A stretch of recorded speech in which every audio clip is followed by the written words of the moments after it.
The heavy, metallic air of the observation deck within the dreadnought Oakhaven hung thick with the scent of ozone and the bitter, coppery tang of Krillian ale. It was a massive chamber, designed not merely for strategy, but for intimidation, a cathedral of steel and reinforced glass that looked out over the burning nebula of the Sector 7 frontier. Here, the elite of the Ethelgard hegemony gathered, warriors of chitin and scale, standing 8 feet tall, their forearms resting casually on the hilts of plasmaglaves or clutching tankards of the intoxicating brew. The atmosphere was one of raucous victory, a premature celebration of a skirmish won against a minor rebellion on the fringe worlds. But beneath the bravado, there was a current of unease that only the oldest among them could truly taste.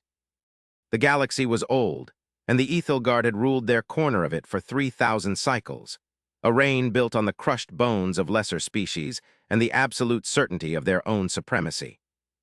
In the center of the room, surrounded by a gaggle of younger, eager recruits whose carapace plates still shone with the polish of the academy rather than the scorch marks of the void, stood Valen. He was a mid-ranking officer, loud, boisterous, and possessed of that dangerous combination of arrogance and ignorance that often plagues the unchecked victors of history. He slammed a heavy tankard onto the obsidian table, the liquid sloshing over the sides, and his mandibles clicked in a rhythm of sharp, staccato laughter that echoed off the vaulted ceiling. "I tell you it is a farce," Valen bellowed, his voice booming for the benefit of the entire hall. "A ghost story told by weak species to make themselves feel significant in the dark. The Terrans, the children of Saul, listen to the absurdity of the names, soft, fleshy bipeds who rely on kinetics and combustion. They are dust. They are a myth constructed by the trade guilds to explain away lost shipments in the warp currents. There is no sleeping giant. There is only the hegemony, and there is only the prey that kneels before us." The recruits laughed with him, a chorus of chirps and low growls, eager to align themselves with the prevailing sentiment of strength. To them, the galaxy was a solved equation. The Ethelgard possessed the strongest shields, the fastest drives, and the most disciplined legions.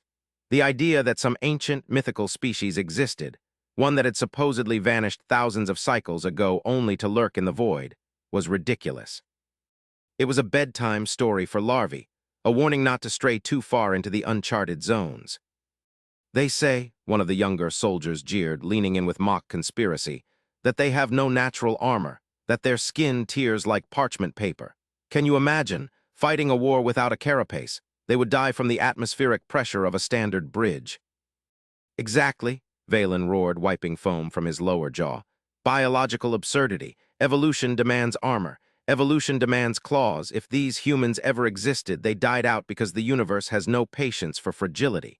And yet the elders in the High Council whisper about the Saul Protocol whenever a sensor buoy goes dark. It is embarrassing. We are the apex. We should not be jumping at shadows." The laughter swelled again, filling the cavernous room, bouncing off the hull plates that vibrated with the low hum of the dreadnought's slipspace engines. But the laughter did not reach the corner of the room. There, shrouded in the shadows cast by the massive support pillars, sat an immovable object. Thrax was old. His scales were gray and cracked, a map of scar tissue that told the history of the hegemony's bloodiest campaigns. He was missing one of his lower arms, the stump capped with a simple metal plate, refusing the cybernetic replacement that was standard for his rank. He was a war master, retired in all but title, kept on board the Oakhaven as a tactical advisor, though few asked for his counsel anymore. He sat with a stillness that was almost geological, his golden eyes unblinking, fixed on the swirling nebula outside the glass. He had not touched his drink. As Valen's mockery reached a crescendo, Thrax slowly turned his head. The movement was slight, but the heavy scrape of his armor against the bench cut through the noise like a blade. The laughter sputtered and died, not all at once, but in a ripple of silencing awkwardness that spread outward from his table until the entire hall was quiet. Valen looked over, his mandibles twitching in annoyance, though he dared not openly disrespect a veteran of the Scourge Wars. "You have something to add, old one?" Valen asked, his tone hovering between respect and condescension. "Do you wish to defend the fairy tales? Perhaps you saw a human once in a fevered dream on the edge of death." Thrax stood up. The sound of his full ceremonial plate interlocking was deafening in the silence. He was larger than Valen, broader in the shoulder, and though age had slowed him, it had condensed his presence into something heavy and suffocating. He walked toward the center table, his gait uneven but unstoppable, like a damaged tank that refuses to cease functioning. He stopped directly in front of Valen, looking down at the younger officer with eyes that had seen stars die. "I do not wish to defend fairy tales," Thrax said, his voice a low, grinding rumble that vibrated in the chests of everyone present. "I wish to correct a suicidal error in your assessment." Valen bristled, his pride stung. "Error? We analyze data, War Master. There is no physical evidence of a human civilization in the last 2,000 cycles. No transmissions, no trade, nothing. To believe in them is superstition." "Absence of noise is not absence of life," Thrax replied, his voice dropping to a whisper that carried further than Valen's shout. "You mock them because you imagine them as we are. You imagine an empire that expands, that builds monuments, that shouts its name into the void to mark its territory. You think because you cannot see their borders, they have none. You think because they do not raid, they are weak." Thrax leaned in, his scarred face inches from Valen's. "I was at the siege of Antares IV. You read about it in the archives as a logistical anomaly. You were taught that the enemy fleet, the splinter cell of the Krell, suffered a reactor cascade failure that destroyed their armada. That is the official record." "It is history," Valen insisted, though he took a half-step back. "The Krell reactors were unstable." "The Krell reactors were perfect," Thrax snapped, a sudden flash of anger breaking his calm. "I was there, boy. We were losing. The Krell had us pinned against the gravity well of a neutron star. Our shields were at zero. My ship, the Vanguard, was venting atmosphere. We were preparing the self-destruct protocols to die with honor. And then, the static cleared." The room was deathly silent now. Even the hum of the engines seemed to fade. "It was not a fleet that arrived," Thrax continued, his eyes unfocusing as he looked back across the decades. "It was a single vessel, small, unremarkable, no jagged hull, no glowing exhaust ports, just a matte black geometric shape absorbing the light of the stars. The Krell laughed just as you are laughing.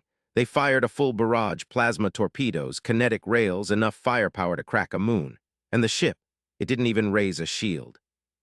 "What happened?" one of the recruits whispered, compelled by the horror in the old warrior's voice. "Nothing," Thrax said. "The weapons simply ceased to exist before impact, not deflected, erased, deleted from physics, and then a voice came over the open frequency. It did not sound like a warrior, it did not sound like a conqueror, it sounded tired. It said, 'Cease your squabbling, you are disturbing the quiet.'" The Krell commander insulted them. A second later, the Krell flagship folded in on itself, not an explosion, an implosion of space-time. One moment a dreadnought, the next, a singularity the size of a marble. The rest of the Krell fleet powered down instantly. We were left drifting, alive, terrified. The black ship vanished without a warp signature. It just stepped out of reality. Valen laughed nervously, breaking the spell. "A tall tale, Thrax. A sensor malfunction and a lucky reactor failure. You are attributing godhood to a hallucination." Thrax looked at Valen with profound pity. "They are not gods, Valen. That is what makes them terrifying. Gods need worship. Gods need validation. Humans, they simply require that you do not cross lines they drew eons ago. Lines we cannot see until we step over them. You mock their soft skin. Their skin is soft because they mastered the universe so thoroughly they no longer needed armor. They do not adapt to the environment. They force the environment to apologize for existing." Before Valen could retort, the reality of the universe decided to intervene. The klaxons screamed. It was not the rhythmic pulse of a drill, nor the yellow alert of a nearby pirate vessel. It was the crimson wail, the signifier of an existential threat. The lights in the observation deck snapped from soft amber to a pulsating, blood-red emergency strobing. The blast shutters began to descend over the great glass wall, but not before everyone in the room saw what had materialized in the void. Space was tearing open. It wasn't a clean hyperspace window. It was a jagged, purple bruise on the fabric of reality, bleeding exotic particles. From the wound in the cosmos, shapes began to pour out, not ships, but organisms. Massive, biomechanical leviathans, jagged and asymmetrical, trailing tendrils of dark energy. They were the size of cities. "The obsidian tide," Thrax whispered, the blood draining from his face. "The devouring swarm, the legends said they were locked in the dark sector." "Battle stung." "Tions," Valen screamed, his arrogance replaced instantly by panic. "All hands to battle stations, launch the fleet, target the lead vessel." The irony of the moment was lost on everyone but Thrax. They had just been mocking legends, and now a legend of horror was descending upon them. The Ethelgard fleet, stationed at the frontier outpost, was formidable, 50 heavy cruisers, 3 dreadnoughts, and thousands of strike fighters. But against the obsidian tide, they were pebbles thrown at a tsunami. The battle that followed was not a contest, it was a slaughter. The narrative shifts now to the bridge of the Oakhaven, 20 minutes later. The situation was catastrophic. The grand strategic displays were a sea of red warning icons. The Ethelgard fleet was burning. The bioships of the Obsidian Tide did not use conventional lasers. They fired streams of corrosive acids and concentrated gravity waves that twisted the hulls of the hegemony cruisers until they snapped like dry twigs. High Lord Varric, the supreme commander of the sector, stood gripping the tactical railing, his knuckles white. The bridge crew was shouting updates, each one worse than the last. Shields at 12%. The Valiant is gone, hull compromised. Enemy boarders detected on decks 4 through 9. They are eating through the bulkheads. Varric turned to Valen, who was manning the weapons station, his face a mask of terror. Fire the Nova cannons, why are you hesitating? I can't get a lock, Valen stammered. They are jamming our targeting computers with psionic static. The systems are screaming. Thrax stood in the back of the bridge, watching the inevitable end. He had strapped a combat pistol to his remaining hand, a futile gesture. He watched the main view screen as the flagship of the Tide, a monstrosity the size of a moon, pulsating with a sickening violet light, opened its maw. It was charging a spinal weapon, a beam of dark matter capable of stripping the Oakhaven down to its atoms. It has been an honor, Varric said softly, closing his eyes. Signal the fleet to scatter, save who you can. We cannot jump, the navigation officer cried out. They have deployed an interdiction field, we are trapped. The maw of the enemy ship glowed brighter. The energy buildup spiked the sensors off the charts. The bridge crew braced for the end. Valen fell to his knees, his boasting forgotten, mumbling prayers to the ancestors he had ignored in life. And then the universe paused. It started as a sound, not an audible one, but a vibration in the teeth, a hum in the marrow of their bones. A deep, resonant frequency that cut through the psionic screaming of the enemy. The sensors cleared, the static vanished. Report, Varric shouted, his eyes snapping open. What is happening? High Lord, the sensor officer gasped, their voice trembling with a mixture of confusion and awe. Something has arrived, Vector Zenith, directly above us. On the main screen, above the chaotic swirl of the battle, the stars seemed to stretch. A perfect circle of absolute darkness appeared, distinct from the black of space because it possessed no depth. It was a two-dimensional hole in the universe. And from it they emerged. They did not pour out like the tide. They did not roar out like the Ethelgard. They slid into reality with the grace of a scalpel cutting silk. It was a single vessel. It was colossal, easily dwarfing the Ethelgard dreadnoughts, yet it looked nothing like a warship. It was a monolith, a long, rectangular prism of white, matte material, featureless save for a single, pulsating blue line running down its longitudinal axis. It bore no weapons batteries, no engines, no bridge tower. It was a brick of pure order dropped into a sea of chaos. Identify, Varric ordered, friend or foe. Unknown configuration, the officer replied. Wait, they are hailing us, audio only, wideband transmission on all frequencies. It's in high Gothic Ethelgardian, archaic dialect. Put it on speakers. The bridge fell silent again, eerily reminiscent of the silence in the drinking hall, but this time heavy with the weight of salvation or doom. The voice that filled the bridge was synthetic, yet undeniably human in cadence. It was calm, polite, and terrifyingly bored. This is the Terran Union vessel, weight of consequence. You are in violation of the Galactic Preservation Act, subsection 9. The entity known as the Obsidian Tide is designated as a Class 4 invasive species. Please stand by for sanitation. Sanitation, Valen whispered, looking up from the floor. They call this war sanitation. The white monolith did not move. It did not fire missiles. Instead, the blue line running down its side flared with a blinding intensity. High Lord, energy spike detected from the unknown vessel. By the ancestors, the readings make no sense. It's not directed energy. It's a localized modification of the gravitational constant. On T. He screamed, the impossible happened. The massive bioship of the Tide, the one preparing to fire the death blow, suddenly jerked upward. It wasn't pulled, it fell. The humans had created a gravity well of immense power directly above the enemy fleet. The tide ships began to collide with one another, drawn irresistibly toward a single point in space. Their biological hulls groaned and ruptured under the tidal forces. The Ethelgard ships, seemingly unaffected due to some precise exclusion zone, drifted safely as their tormentors were dragged screaming into a crushing ball of debris. Then the white ship spoke again. Threat clustered, deploying subatomic disassembly field. Close your eyes, this will be bright. Thrax covered his eyes instinctively. Do as they say, he roared. A flash of light, purer and whiter than a supernova, washed over the system. It lasted for a single second. When the sensors adjusted and the viewscreen filters reset, the space where the obsidian tide had been was empty. Completely empty. No debris, no gas, no dust, just clean, empty vacuum. The massive biofleet had been erased. Target eliminated, the calm voice returned. Ethelgard vessel Oakhaven, we detect critical hull fractures and life support failure. We are deploying a rescue shuttle. Prepare for boarding. Do not attempt to resist. We are bringing medical supplies and engineers. Out. The silence on the bridge was total. Varric looked at his hands, shaking. He looked at the empty space where a moment ago an apocalypse had lived. Then he looked at Thrax. Thrax did not say, I told you so. He simply nodded, his face grim. Act with dignity, the old warrior said. We are about to meet the landlords of the galaxy. The arrival of the human delegation was a study in contrast.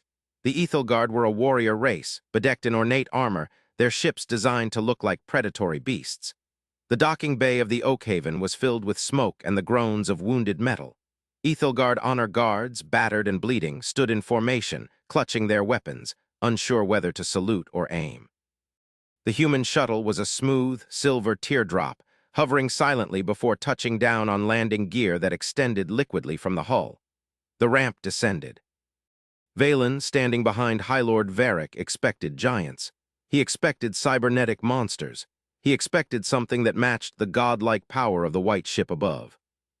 What walked down the ramp were three figures. They were small, scarcely reaching the chest of an average Ethelgard. They wore suits of white, flexible material with opaque gold visors covering their faces. They carried no visible weapons. Their movements were precise, efficient, and utterly unthreatening. The central figure tapped the side of their helmet, and the faceplate retracted with a hiss of pressurized air. The face revealed was soft. Pale skin, a small nose, two forward-facing eyes of deep brown, and a mouth that curved into a polite, professional smile. It was a human female looking no older than 30 cycles. She looked fragile. If Valen had squeezed her, she would have broken. And yet the way she walked toward the massive, armored High Lord Varric, flanked by 8-foot reptilian guards, suggested she was the most dangerous thing in the room. High Lord Varric, she said, her voice amplified by her suit speakers, clear and melodic. She performed a perfect, archaic Ethelgard salute, fist to chest, but she did not bow. I am Ambassador Alina Cross of the Terran Union. On behalf of the Sol system, I apologize for the delay in our intervention. We were calculating the necessary force to minimize collateral damage to your local spacetime. Varric, a veteran of 100 campaigns, found himself speechless for a moment. He looked down at this tiny creature. You destroyed the tide in seconds. The tide is a persistent pest, Alina said, waving a hand dismissively as if discussing mold. They escape the containment zones periodically. Usually the automated sentinels catch them. This time they slipped through, a regrettable error. Automated sentinels, Valen blurted out, unable to help himself. You mean the ancient defense grids in the outer rim, the god machines? Alina turned her gaze to Valen. Her smile didn't fade, but her eyes seemed to weigh his soul and find it light. Yes, we built those roughly 12,000 years ago. They are due for a firmware update, I suppose. She turned back to Varric. High Lord, your ship is bleeding atmosphere. My engineers are already sealing the breaches from the outside. We have brought medical nanites for your wounded. However, this is not purely a rescue mission. We need to talk. There is a reason the tide broke containment, and it concerns your mining operations in the Sigma sector. My mining operations? Varric asked, confused. We are mining heavy metals there. You are mining the casing of a prison, L. Ina corrected gently. But we can discuss that in a more comfortable setting. May we proceed to your council chamber? The gravity in here is a bit low for my taste, but I'll manage. The walk to the council chamber was a surreal procession. The giant Ethelgard warriors parted like water for the three small humans. Valen walked in the rear, his mind reeling. Low gravity. The Ethelgard homeworld was high gravity. These humans came from something heavier. In the council chamber, the same room where Valen had mocked the legends only an hour ago, the atmosphere was now one of suffocating tension. The three humans sat on one side of the obsidian table. The High Lord and his advisors sat on the other. Thrax stood by the wall, watching. Elena placed a small metal disc on the table. It projected a holographic map of the galaxy, but it was far more detailed than anything the Ethelgard possessed. It showed currents of dark matter, wormhole networks, and vast, red zones marked quarantine. "Let us be direct," Elena started, folding her hands. "The Ethelgard hegemony is young, 3,000 years, a respectable run. You have conquered, you have expanded, you have felt pride. We have watched. We generally do not interfere. We prefer to let species find their own path. It creates better neighbors in the long run." "You watched us?" Varric asked, his voice tight. "When the Krell slaughtered our colonies, when the plague of Orion took millions, you watched." "We did," Elena said, her voice dropping an octave, losing its diplomatic polish. "We intervened with the Krell because they threatened to crack a star which would have destabilized the sector's gravity. But the plague, you cured that yourselves. It took you 50 years, but you did it. And because you did it, your biology is now stronger. If we had saved you, you would be weak. We are not your parents, High Lord. We are your gardeners. We prune only when the rot threatens the whole forest." "This is arrogance beyond measure," one of the advisors snapped. "To treat us like shrubs. We are a sovereign empire." "You are a sovereign empire living in a house you do not know how to maintain," Elena countered, her eyes hardening. "And you just drilled a hole in the basement wall." She pointed to the map. "Sector Sigma, you dug deep. You thought you found a vein of neutronium. You actually breached the shell of a containment vault. The obsidian tide didn't just appear. You let them out." Silence descended on the room. The Ethelgard looked at each other. They knew about the deep core mining projects. They had been celebrated as a new era of resource wealth. We did not know," Varric whispered. "We know you didn't," Elena said, her voice softening. "That is why we are here and not orbital bombarding your capital for negligence. Ignorance is a defense, but only once. Now you know." Thrax stepped forward from the shadows. "Ambassador," he rasped, "why hide? If you are this powerful, why let the galaxy mock you? Why let us believe you are myths? If you stood in the light, there would be no wars. No one would dare fight if the Terran Union enforced the peace." Elena looked at the old warrior, and for the first time her expression showed genuine sadness. "Peace enforced by fear is not peace, General. It is suppression. If we ruled you, you would stagnate. You would stop inventing, stop striving, stop growing. You would just wait for Dad to fix it. We learned that lesson the hard way. We once tried to rule this galaxy. We called it the Golden Age. It ended in the War of Ash. We nearly destroyed reality itself trying to be gods. We chose to step back. To become the shadow that protects, not the light that blinds." She stood up, walking to the window, looking out at the white monolith hovering in the void. "But," she said, turning back, "the time for shadows is ending. The Obsidian Tide was a scout force, the entity they serve. The reason we built the prisons. It is waking up. The vibration of your mining drills woke it." "What entity?" Valen asked, fear creeping back into his voice. Elena tapped the table again. The map zoomed out. It showed the galaxy, then the local cluster, then the vast, empty void between galaxies. In that darkness, a massive red cloud was moving toward the Milky Way.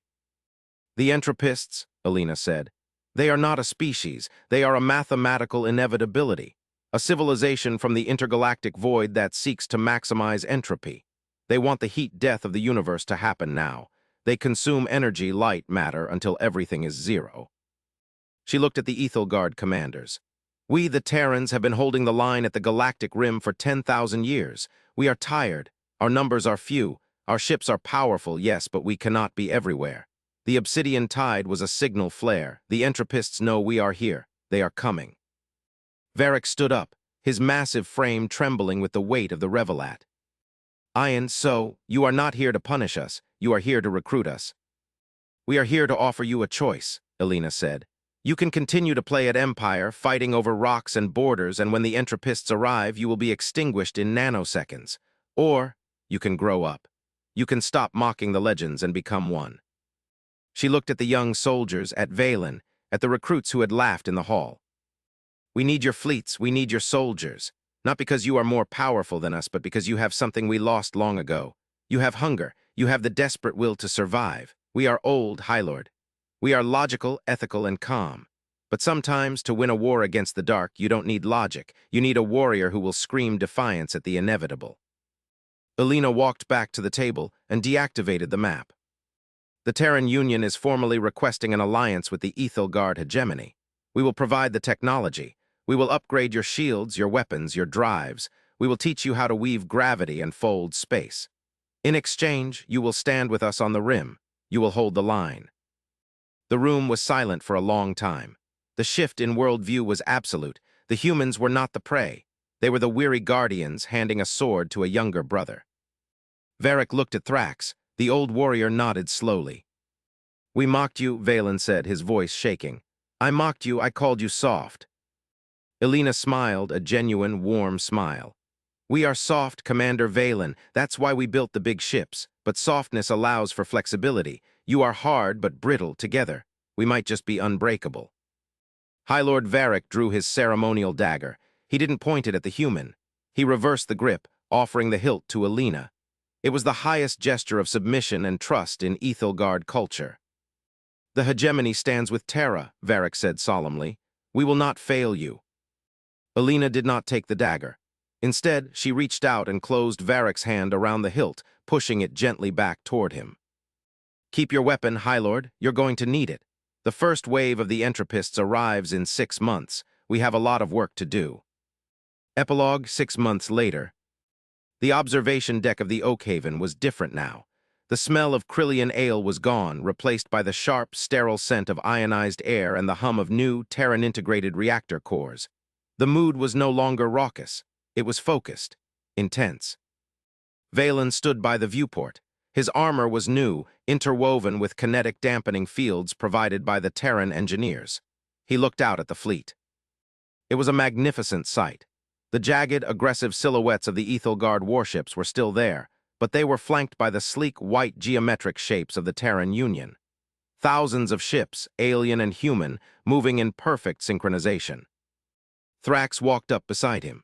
The old warrior had finally accepted a cybernetic arm, a piece of Terran artistry that moved faster than his biological one ever had. "They are late," Valen said, looking at the chronometer. "Humans are never late," Thrax grunted. "They just enjoy dramatic timing." "Do you think we can win?" Valen asked, the arrogance of his youth completely gone, replaced by a steely resolve. Thrax looked at the fleet. He looked at the human repair crews working on the hull of a nearby cruiser, laughing and sharing food with Ethelgard Marines. He saw a human engineer sitting on the shoulder of a massive Ethelgard shock trooper, welding a joint. "Alone, no," Thrax said. "We were children playing in the mud. They were ghosts haunting the attic, but now." The sensors pinged, a red alert but not one of panic, one of readiness. The fabric of space at the edge of the system began to tear. The entropists were arriving, a cloud of darkness that blotted out the stars. "Now," Thrax said, activating his plasmaglaive, the hum of the weapon harmonizing with the Terran shield generators. "Now we are legends." On the bridge, the comms crackled. It was Ambassador Alina speaking from the bridge of the weight of consequence. "All fleets, the long night is here, light the fires." Valen smiled. It was a predator's smile, but it was one of hope. "For the Alliance," Valen shouted into the comms. "For Terra," the Ethelgard crews roared back, a billion voices shaking the void. And the combined fleet of the Milky Way surged forward, into the dark, not with fear, but with the fury of a galaxy that refused to die quietly. The mockers had become the believers, and the survivors had become the saviors. The story was no longer a myth. It was history being written in plasma and light.